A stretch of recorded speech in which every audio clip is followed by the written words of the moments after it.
Saudações cristãs a todos vocês que acompanham conosco a cada dia o estudo da Palavra de Deus. Agradecemos a todos vocês que compartilham esses estudos com outras pessoas. Agradecemos a todos vocês que são inscritos no canal Hora Tranquila no YouTube. Você que ainda não se inscreveu, inscreva-se também. Entre no YouTube, digite Hora Tranquila e você vai encontrar ali o nosso canal. E é só clicar em inscrever-se, que está em letras vermelhas, você já estará inscrito. Depois é só, de vez em quando, fazer algum comentário, dar um bom dia, um alô, clicar no dedinho de joinha, você estará interagindo e o YouTube não irá eliminar, porque aqueles que não participam, normalmente o YouTube elimina as pessoas depois de algum tempo. Queremos agradecer a todos vocês que nos escrevem dizendo de onde estão acompanhando os estudos. E mandamos aqui um alô especial para Roseli Araújo. Ela é de Cornélio Procópio, no Paraná. Irene Tertuliano dos Santos Rosa, de Joinville, Santa Catarina. Edicelma Pereira e Luiz Maas são de Parecis, Rondônia. Eles compartilham com mais de 150 pessoas os estudos. Louvado seja Deus. Janice Janiele é de Paulo Afonso, na Bahia. Pastor Emanuel é de Moçambique. João Takakua é de Poços de Caldas, em Minas Gerais. E todos os demais que nos escrevem, nós agradecemos e sempre mandaremos alô para vocês. Iremos orar. Senhor nosso Deus, nosso Pai que estás nos céus, muito obrigado pela vida. Obrigado por este dia, por estes momentos que temos para estudar a Tua Palavra. Pedimos que o Teu Espírito Santo esteja presente conosco, nos dando entendimento, nos ajudando a aceitar a Tua Palavra e colocá-la em prática em nossa vida. Abençoa todos aqueles que passam por situações difíceis, dê vitórias a cada um, que permaneçam firmes na fé, que não esmoreçam, que continuem caminhando, buscando a presença de Jesus em suas vidas a cada dia, a cada momento, e muito em breve estaremos todos juntos nos céus. Pedimos e agradecemos em nome de Jesus. Amém. Estamos dando sequência ao estudo desta semana, onde nós estamos falando a respeito de nós tomarmos uma decisão. Precisamos aproveitar a oportunidade, o tempo que nós temos para reconhecer que necessitamos de Jesus em nossa vida, porque Ele fez tudo para nos salvar. Ele se entregou, pagou o preço do pecado. E para que nós sejamos salvos, basta nós crermos no sacrifício de Jesus, aceitarmos, pedirmos perdão dos nossos pecados, confessarmos e nos arrependermos da nossa vida que temos vivido longe do Senhor. E esta semana é uma semana de reflexão, porque estamos aí comemorando a chamada Semana Santa. Estamos relembrando cada dia que antecedeu a morte de Jesus na cruz do Calvário. E foi numa quinta-feira em que ele foi traído e foi levado a julgamento, passou a noite inteira em julgamento, foi negado por Pedro, os discípulos abandonaram Jesus e ele sozinho ali perante Anás, Caifás, perante Pilatos, e ele suportou tudo, as afrontas, as injúrias, sofreu calado sem abrir a boca. Como um cordeiro mudo ele foi levado ao matadouro. Tudo isso por amor a mim e a você. Então nós precisamos refletir, não somente nessa semana, mas a cada dia, o que Jesus fez por nós. A morte eterna que nos separava de Deus, Jesus pagou este preço. E então, para que tenhamos esses pecados perdoados, precisamos crer no sacrifício de Jesus e na promessa que ele foi para os céus e vai voltar. E ele está lá como nosso advogado, intercedendo por nós junto ao Pai. Mas quando ele voltar, ele voltará como juiz. E conforme nós temos estudado aqui essa semana, Apocalipse 14, ele vem com uma coroa de ouro, símbolo de vitória, porque ele venceu em todas as tentações que ele passou, em todas as batalhas que ele travou com Satanás, ele venceu. Jesus é vencedor e Ele quer nos dar essa vitória e Ele vai trazer para cada vencedor uma coroa. Todos nós, salvos em Jesus, receberemos das mãos de Jesus uma coroa de vitória, não porque vencemos pelos nossos esforços, mas porque vencemos pelo poder de Jesus em nossa vida.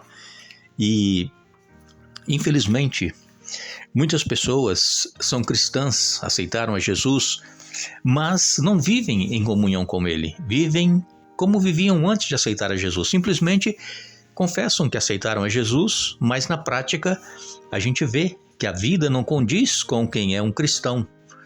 Então nós precisamos rever como é que nós estamos vivendo o nosso cristianismo, se nós estamos procurando fazer a vontade de Deus em nossa vida, nos afastando dos prazeres deste mundo, das atrações do mundo e nos voltando para Jesus a cada dia, estudando a Bíblia, orando, testemunhando, ajudando alguém, um próximo necessitado. Aí nós estaremos demonstrando, através da nossa vida, que nós somos cristãos autênticos, pregando o Evangelho pela nossa vida, não com a Bíblia, mas com a nossa vida. Agora, nós precisamos saber que tudo aquilo que nós plantarmos, nós iremos colher. Até um ditado que diz, né? Você é livre para plantar, para semear o que você quiser. Agora, depois você tem que arcar com as consequências, com a colheita, porque a colheita vem. E então, Jesus ele está vindo para essa colheita. E o que é que nós temos plantado? A semente do amor, nós temos plantado a semente da abnegação, da renúncia, da humildade, imitando Jesus em nossa vida. O que é que nós temos plantado? Ou nós temos plantado ódio, dissensão, brigas, não temos nos importado em seguir a Jesus. Então aquilo que nós plantarmos nós vamos colher. Aqui em Apocalipse 14, versos 17 a 20, diz assim: Depois disso outro anjo saiu do templo no céu, e ele também tinha uma foice afiada. Então ainda outro anjo que tinha poder para destruir com fogo veio do altar e gritou bem forte para o anjo que segurava a foice afiada: Agora use sua foice para juntar os cachos de uva da videira da terra, pois estão maduras. O anjo passou a foice sobre a terra e encheu de uvas o grande tanque de prensar da fúria de Deus. As uvas foram pisadas no tanque fora da cidade e dele correu sangue como um rio de quase 300 quilômetros de comprimento, com altura que chegava aos freios de um cavalo. Então aqui fala da colheita das uvas. E o que simboliza essas colheitas de uvas que está dizendo aqui? Exatamente aquelas pessoas que rejeitaram a Jesus, o sacrifício de Jesus, ou cristãos que aceitaram, mas que não viveram de acordo. Estes serão ceifados, cortados os cachos de uvas, lançados no tanque, no lagar da ira de Deus. Ali serão pisados, esmagados, serão mortos. Então, irmãos, o que nós estamos plantando, nós vamos colher. Vejam que Jesus ele vem para colher os trigos, né, os grãos maduros, que nós já estudamos aqui essa semana, em Apocalipse 14.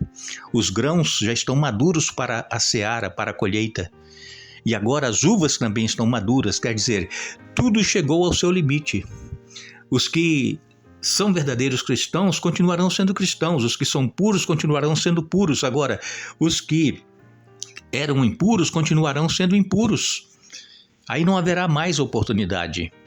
Então nós temos que analisar bem o que é que nós estamos plantando. Quando nós lemos em Apocalipse 14, no verso 10, diz assim: Beberão do vinho da fúria de Deus, que foi derramado sem mistura na taça da ira de Deus, e serão atormentados com fogo e enxofre na presença dos santos anjos e do Cordeiro. Então aqui está aqueles que rejeitaram o sacrifício de Jesus. Beberão do vinho da fúria de Deus, que foi derramado sem mistura na taça da ira de Deus. Quando lemos também em Apocalipse 15, no verso 1, diz assim: Vi no céu outro sinal grande e maravilhoso. 7 anjos seguravam as últimas 7 pragas que completariam a fúria de Deus. Vejam, 7 pragas serão derramadas sobre a terra. E essas pragas só cairão sobre aqueles que rejeitaram. É o vinho, né, da fúria de Deus sendo derramado sobre aqueles que durante tanto tempo ouviram falar do Evangelho, das boas novas de salvação e recusaram. E em Apocalipse 16:1 diz assim: Então ouvi uma poderosa voz que vinha do templo dizer aos 7 anjos: Vão e derramem sobre a terra as 7 taças da fúria de Deus. Então, irmãos, nós, como eu tenho dito aqui para vocês, Não precisamos temer o dia da vinda do nosso Senhor Jesus, desde que nós estejamos em comunhão com Ele cada dia. Eu quero repetir mais uma vez, nós temos problemas, somos pecadores, somos falhos, ninguém é perfeito. Nós pecamos, quase que todos os dias temos pecados, mas temos que confessar cada dia, reconhecer que erramos, que falhamos e ir a Jesus e pedir perdão e pedir forças para não cometer mais esse pecado. E pelo poder de Jesus nós seremos vencedores, não pelo nosso poder, pelo poder de Jesus em nossa vida. Então, quando nós ouvirmos falar das 7 taças da ira de Deus, as 7 últimas pragas que vai cair sobre a terra, não tenhamos medo, porque os filhos de Deus, os que andam com Ele, não serão atingidos por estas pragas e nem pelo vinho da fúria de Deus.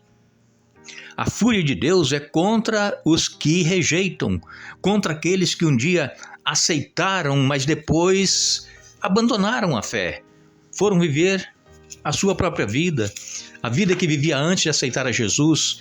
Então é isso que nós temos que ter cuidado, é não cairmos no pecado, em tentações que Satanás coloca diante de nós, é não nos deixarmos levar pelos enganos de Satanás, é nós buscarmos em Deus a força, o poder, e Jesus, Ele está pronto a nos dar esse poder. Então, cada semente plantada vai produzir uma colheita. Se nós plantamos trigo, iremos colher trigo. Se nós plantamos uva, nós vamos colher uvas. Só que essas uvas serão lançadas no tanque, no lagar, onde irá ser pisada. E ali então cairá sobre todas essas pessoas, os ímpios, a fúria de Deus no dia do juízo final. O apóstolo Paulo, em 2 Coríntios capítulo 5, verso 21, ele diz: aquele que não conheceu o pecado, Deus o fez pecado por nós, para que nele fôssemos feitos justiça de Deus. Jesus não pecou, Jesus não conheceu o pecado, mas ele se fez pecado por nós.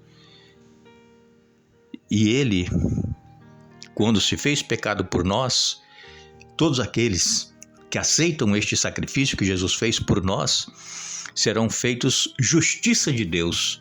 Seremos justos não por causa de nós sermos bons, não. É porque é a justiça de Deus que estará sobre nós através dos méritos de Jesus. E em Gálatas, no capítulo 3, no verso 13, o apóstolo Paulo também escreveu: mas Cristo nos resgatou da maldição pronunciada pela lei, tomando sobre si a maldição por nossas ofensas. Pois as Escrituras dizem: maldito todo aquele que é pendurado num madeiro. Jesus, ele foi considerado maldito por nós. Por quê? Porque todo aquele que era pendurado no madeiro, ele era maldito.